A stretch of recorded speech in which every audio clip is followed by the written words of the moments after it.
Today we're going to talk about sympathy and empathy because you don't know what it is, okay? And we are dealing with Sesame Street kids in this world right now, and they all have this fight, but they don't have any actual conviction. And what is a conviction? And what does it require? Okay, so when I talk to you about my personal experiences, I talk to you about something I've lived through, something I've seen you go through. I feel it with you. I've been there with you. I identify with it. I empathize with you. Sympathy is, hey, I'm driving by, I noticed you went through some shit. Sorry about that. Okay, so you're dealing with a lot of people who sympathize, in their artificial reality here. And then you have a lot of us, surprise, surprise, a lot of us who are empathizing with me right now and empathizing with you. Because we've all been there to some degree. Rape is an alarming number, to male and to female. And there's a reason people go into the partnerships they go into and why the relationship dynamics take form. And I was young, I was naive, and I was, loved. I did not know what that looked like up close. I'm getting more and more familiar with it the older I get because I can't shake it. I call them poachers. What is a poacher?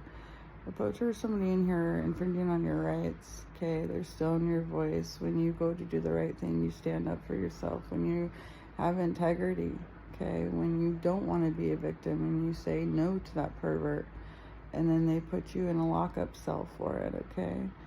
That right there is a poacher. This is the system. This is systematic racism. What the feds did to the Lakota when they came in and shot 400 victims, okay? Victims to this country built on genocide and child rape. Okay, so we have to bring the race card into it. I have no other choice but to bring in your behavior and your sympathy. Hey, sorry, I drove by on that one, and it took us 45 years now to talk about it.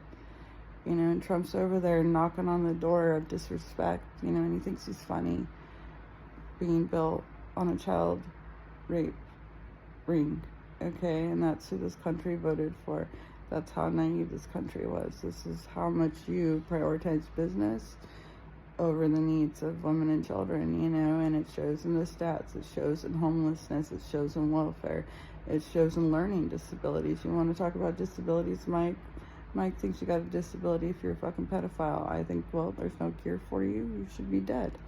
I believe wholeheartedly in the death penalty, all right? Because I've seen what it does to children. I don't think there's anything greater that I could do for you than show you me killing that fucking pervert for you. Okay, I don't think there is any greater honor you could have as a man and a woman than to kill a fucking pervert for a child, alright? So you got that physical evidence, and I hate to break it to you, but this applies to white men too. Okay, and even our star athletes, okay? If you're raping a woman behind the dumpster and you're a star athlete, for America, you were chosen to be, there for a reason. So you could stand up today and say, yeah, that's true. I did rape a woman behind the dumpster. I went and did 6 months in jail for it. I was rehabilitated during that 6 months. That's all it took. That's all it took. It only took 6 months. Even though most people, even child rape, you do more time for robbing a bank than you do for robbing a child? Do you know that? Like, they value the dollar more than they value your sense of security inside your own flesh. Okay, this is oppression. In order for them to have a dollar and for them to have privilege, okay, all these privileges, and to maintain that sympathy. That's sympathy, not empathy, where you get up and fucking do something about it because you know what it's like to be there. And for these poaching ass child raping faggots to come and kick you while you're down, and it takes a group of them and their friends to run a ring. There's never just one.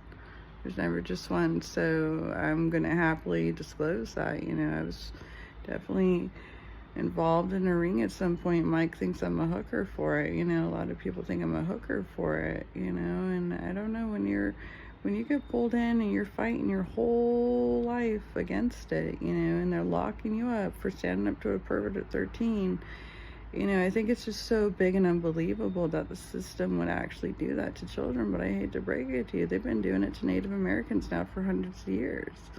This is nothing new for us, you guys. Like, I'm sitting here talking to a fucking retard when I'm trying to talk to you, Mike, you know?